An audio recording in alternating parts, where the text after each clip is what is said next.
আজকের বাজারে যদি 30,000 টাকার আশেপাশে কোনো স্মার্টফোন খুঁজতে হয় তাহলে এই দুটো স্মার্টফোনের নাম অবশ্যই আসবে। একদিকে হচ্ছে ভিভো V50, আরেকদিকে হচ্ছে নাথিং ফোন 3A Pro। কিন্তু আমাদের জন্য সেরা স্মার্টফোন কোনটা হবে আজকে আমরা সেটাই দেখব। আর কোনো রকম দেরি করছি না, আপনারাও দেরি না করে লাইক সাবস্ক্রাইব যেগুলো আপনাদের করার কথা করে দিয়ে তাহলে চলুন প্রথমেই ডিজাইন আর আনবক্সিং পর্ব দিয়ে শুরু করি। আপনাদের বলে না দিলেও চলবে, আনবক্সিং এক্সপিরিয়েন্সের জন্য ভিভো কিন্তু সেরা, কারণ বক্সে কভার রয়েছে, তার সঙ্গে সঙ্গে চার্জার রয়েছে, ইউজার ম্যানুয়াল রয়েছে। কিন্তু নাথিং ফোন 3A Pro এর বক্সে কোনো রকম চার্জারও নেই, না আছে কোনো কভার, অর্থাৎ আপনাকে সঙ্গে সঙ্গে কভার কিনে নিতে হবে। কিন্তু হ্যাঁ, দুটো স্মার্টফোনে প্রি অ্যাপ্লাইড স্ক্রিন প্রোটেক্টর রয়েছে। যাই হোক, এবার যদি আমরা ডিজাইন নিয়ে কথা বলি, ভিভো V50 যথেষ্ট হালকা পাতলা আর পেছনে 3D শাইনি ডিজাইনের সাথে এসছে তিনটে আকর্ষণীয় কালার ভ্যারিয়েন্টে অ্যাভেলেবেল। এই ফোনটার হ্যান্ড গ্রিপ কিন্তু যথেষ্ট ভালো লেগেছে। আর ভিভোর স্মার্টফোনটা কিন্তু যথেষ্ট হালকা, 189 গ্রামের আশেপাশে। আর তার উপরে এখানে 6000 মিলিঅ্যাম্পিয়ারের ব্যাটারি তো রয়েছেই, আর IP69 রেটিং রয়েছে, অর্থাৎ জলের তলাতেও ছবি তোলা যাবে, সেক্ষেত্রে কোনো রকম অসুবিধা নেই। এবারে যদি আমরা নাথিং ফোন 3A Pro কে নিয়ে কথা বলি তাহলে এই ফোনটা একেবারে বিপরীত, কারণ এই ফোনটা যথেষ্ট মোটা আর এই ফোনটা 211 গ্রামের আশেপাশে ওজন। হাতে একটু বাল্কি ফিল হচ্ছে, তবে কয়েকদিন ইউজ করার পর আপনি এটার সাথে ইউজ টু হয়ে গেলে ইউজ করতে তেমন কোনো রকম আর অসুবিধা হবে না। আর এই ফোনটার ব্যাক প্যানেলে গ্লাস বডি রয়েছে, গ্লাস বডি তো ভিভো V50 তেও রয়েছে, আর দুটো স্মার্টফোনের ফ্রেমটা কিন্তু পলিকার্বনেট। কিন্তু হ্যাঁ, নাথিং এক্ষেত্রে বেশ ফাঙ্কি একটা লুক প্রোভাইড করছে, পেছনে ক্লিপ লাইট রয়েছে। আর হ্যাঁ, এই নাথিং ফোন 3A Pro তে কোনো রকম IP68 বা 69 রেটিং নেই, IP64 রয়েছে, অর্থাৎ এটাতে কিন্তু আন্ডার ওয়াটার ফটোগ্রাফি করা যাবে না। তবে হ্যাঁ, নাথিং ফোন 3A Pro তে একটা এক্সট্রা বাটন দেওয়া হয়েছে, যেটাকে এসেনশিয়াল বাটন বলা হচ্ছে। এই বাটনটা অনেক সময় মিসটাচ হয়ে যাচ্ছে, অনেক সময় power on of button press করতে গেলে এই এসেনশিয়াল বাটনে প্রেস হয়ে যাচ্ছে। এসেনশিয়াল বাটনের কাজ নিয়ে আমি কথা বলছি না, কারণ সেটা আমরা ফুল রিভিউতে অলরেডি আলোচনা করেছি। আর নাথিং ফোন 3A Pro এর যে ক্যামেরা হাউজিংটা রয়েছে সেটা কিন্তু যথেষ্ট মোটা, সুতরাং রাফ সারফেসে যদি আপনি কভার ছাড়া ইউজ করতে চান তাহলে কিন্তু এটাই স্ক্র্যাচ পড়ে যাওয়ার সম্ভাবনা রয়েছে। সো ডিজাইনটা তো পার্সোনাল প্রেফারেন্স। এবার আপনারা বলুন, নাথিং ফোন 3A Pro এর ডিজাইন বেটার লাগছে নাকি হালকা পাতলা ভিভো V50 ডিজাইন বেটার লাগছে? কমেন্ট করে লিখে জানাবেন।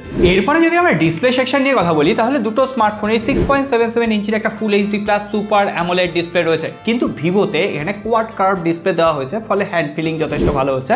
কিন্তু নাথিং ফোন 3A Pro তে একদম ফ্ল্যাট ডিসপ্লে দেওয়া হয়েছে। দুটোতেই HDR10 প্লাসের সাপোর্ট রয়েছে। ভিভোতে 4500 নিটসের পিক ব্রাইটনেস আর অন্যদিকে নাথিংয়ে 3000 নিটসের পিক ব্রাইটনেস। কিন্তু আমরা যদি স্পেসিফিকেশন ছেড়ে দিয়ে বলি তাহলে দুটো ডিসপ্লে সানলাইটে যথেষ্ট ভালোভাবে ভিজিবল ছিল, দুটো ডিসপ্লেরই টাচ স্মুথনেস যথেষ্ট ভালো ছিল। আর হ্যাঁ, আমরা যদি ডিসপ্লে প্রোটেকশনের কথা বলি তাহলে নাথিংয়ে কিন্তু পান্ডা গ্লাস প্রোটেকশন দেওয়া হয়েছে আর ভিভোতে স্কট আলফা গ্লাস প্রোটেকশন দেওয়া হয়েছে। আমরা দুটো স্মার্টফোনে ইউটিউবে 4K ভিডিও চালিয়ে দেখেছি, overall colour adjustment, saturation level যথেষ্ট পারফেক্ট ছিল।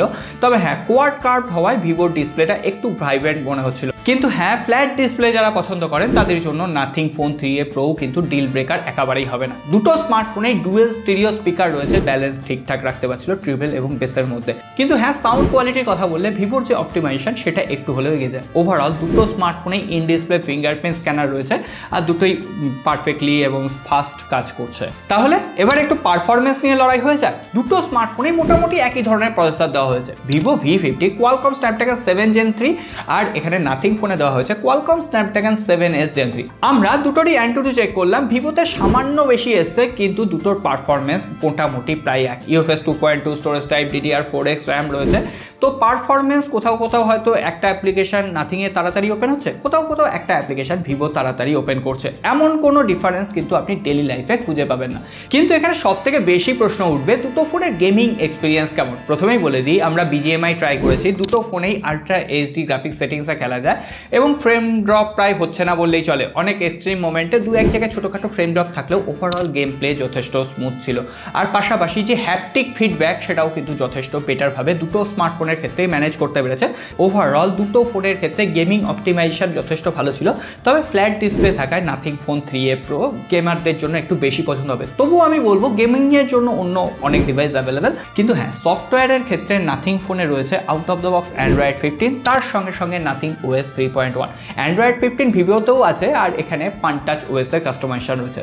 আর দুটো স্মার্টফোনে 3 বছরের অপারেটিং সিস্টেম আপডেট দেওয়া হবে। ভিভোতে 4 বছরের সিকিউরিটি প্যাচ লেভেল আপডেট, কিন্তু নাথিং ফোন 3A প্রোতে 6 বছরের সিকিউরিটি প্যাচ লেভেল আপডেট দেওয়া হবে। এক্ষেত্রে নাথিং একটু এগিয়ে যাচ্ছে ঠিকই, কিন্তু নাথিংয়ের যে ওএস সেটা যথেষ্ট ক্লিন ছিল, পাশাপাশি যে ইউআই এক্সপিরিয়েন্স সেটাও যথেষ্ট বেটার। নাথিং ওএস নিয়ে যদি আপনারা একটা ডেডিকেটেড ভিডিও চান কমেন্ট বক্সে জানাবেন, আমি নাথিং ওএস নিয়ে একটা ভিডিও তৈরি করে দেবো। কিন্তু হ্যাঁ, ভিভোতে এখানে এআই ফিচার ভরে ভরে রয়েছে। AI circle to search image ভিভোতে অ্যাভেলেবেল, হ্যাঁ নাথিংয়েও রয়েছে, কিন্তু যে এআই ফিচারগুলো সেগুলো ভিভোতে কিন্তু পারফেক্টলি কাজ করছে। এখানে ভিভোর যে নিজস্ব গ্যালারি অ্যাপ্লিকেশন রয়েছে, সেখানে এআই এনহ্যান্সমেন্টের অপশান রয়েছে, ব্যাকগ্রাউন্ড ইরেজারের অপশান রয়েছে। ব্যাকগ্রাউন্ড ইরেজার নাথিং ফোনেও রয়েছে, কিন্তু কোথাও কোথাও অতটা অপটিমাইজ নয়। আর ভিভোতে হট অ্যাপস, হট গেমসের মতো কোনো রকম ক্যাচরা কিন্তু দিয়ে দেওয়া হয়নি, এগুলো একেবারে অফ করে দেওয়া হয়েছে। সো ওভারঅল দুটোর ক্ষেত্রেই সফটওয়্যার অপটিমাইজেশন ডিপেন্ড করছে আপনি কেমনভাবে ইউজ করবেন। এআই ফিচার বেশি চাইলে তাহলে ভিভো, না হলে নাথিং ওএসও এখন যথেষ্ট ভালো কাজ করছে বলতেই হয়। দুটো স্মার্টফোনে নেটওয়ার্কের ব্যাপারে তেমন কোনো অভিযোগ নেই। 9টা বা 10টা 5G ব্যান্ডের সাপোর্ট রয়েছে, 5G VoNR এর অপশান রয়েছে, ডুয়েল ব্যান্ড ওয়াইফাই এর সাপোর্ট রয়েছে। তো সেক্ষেত্রে নেটওয়ার্ক আর কানেক্টিভিটি দুটো স্মার্টফোনের ক্ষেত্রেই যথেষ্ট সেটেল। কিন্তু হ্যাঁ, একটা জায়গায় ভিভো অনেকটা এগিয়ে যাচ্ছে। এই স্লিম ফোন হওয়া সত্ত্বেও 6000 mAh ব্যাটারি, 90 ওয়াটের ফাস্ট চার্জিং সাপোর্ট রয়েছে। এই ফোনটাকে ফুল চার্জ করতে 1 ঘন্টা 10 মিনিটের আশেপাশে টাইম লেগে যাচ্ছে। আর বক্সেই চার্জার রয়েছে, কোনো রকম আলাদা টাকা খরচ করার দরকার নেই।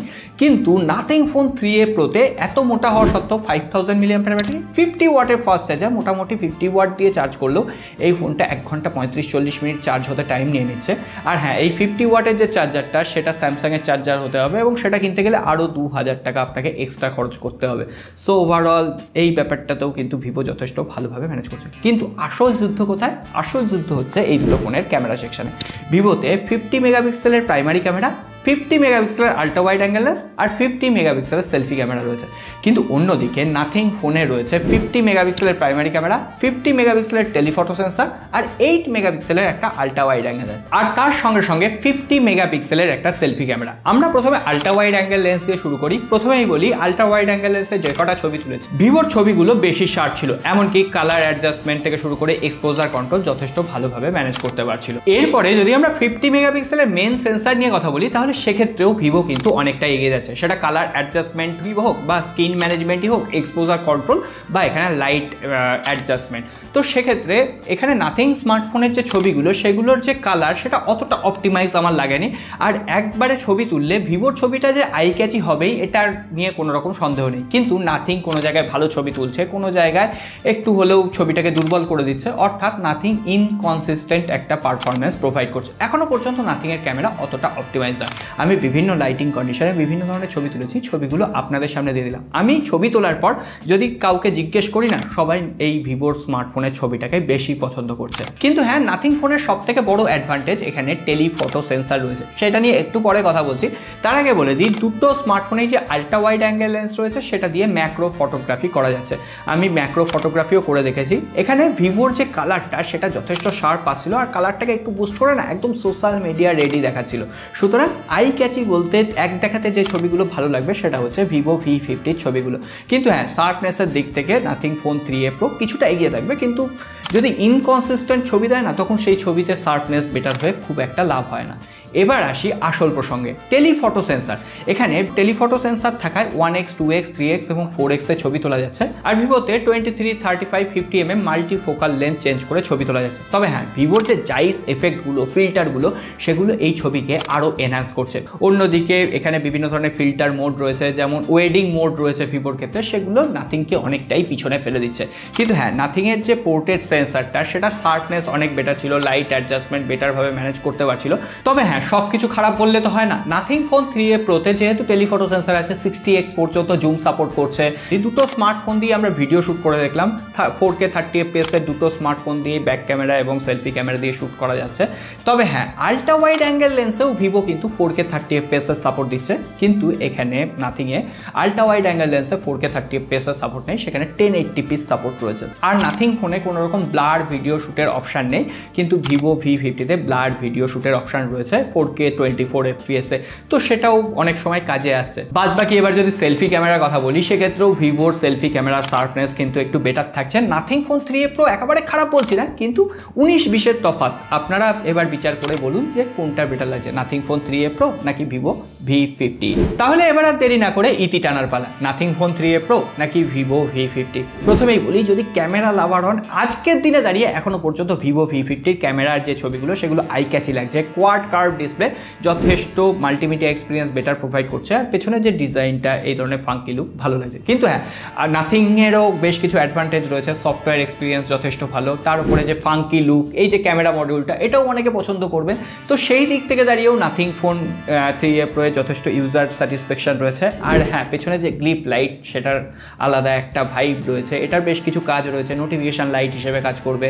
আপনি ধরুন সুইগিতে খাবার অর্ডার দিয়েছেন, কতক্ষণে সেই খাবারটা আসবে এই নোটিফিকেশান থেকে বুঝতে পারবেন। আর অন্যদিকে ভিভোর AI স্টুডিও লাইটের অপশান রয়েছে। সো ওভারঅল এবার আপনাদের ওপর ডিপেন্ড করছে যে কোনটা আপনারা বেছে নেবেন, বেটার ক্যামেরা নাকি বেটার অপটিমাইজেশন। সো এবার আপনাদের চয়েস কোনটা, ফিডব্যাকটা কমেন্ট বক্সে লিখে যাবেন। আজকের কথা বাড়ছি না, ভিডিও ভালো লেগে থাকলে শেয়ার করতে পারেন, তাতে এই ভিডিওটা আরও বেশি মানুষের কাছে পৌঁছে যাবে। সকলে ভালো থাকবেন, দেখা হবে আগামী পর্বে।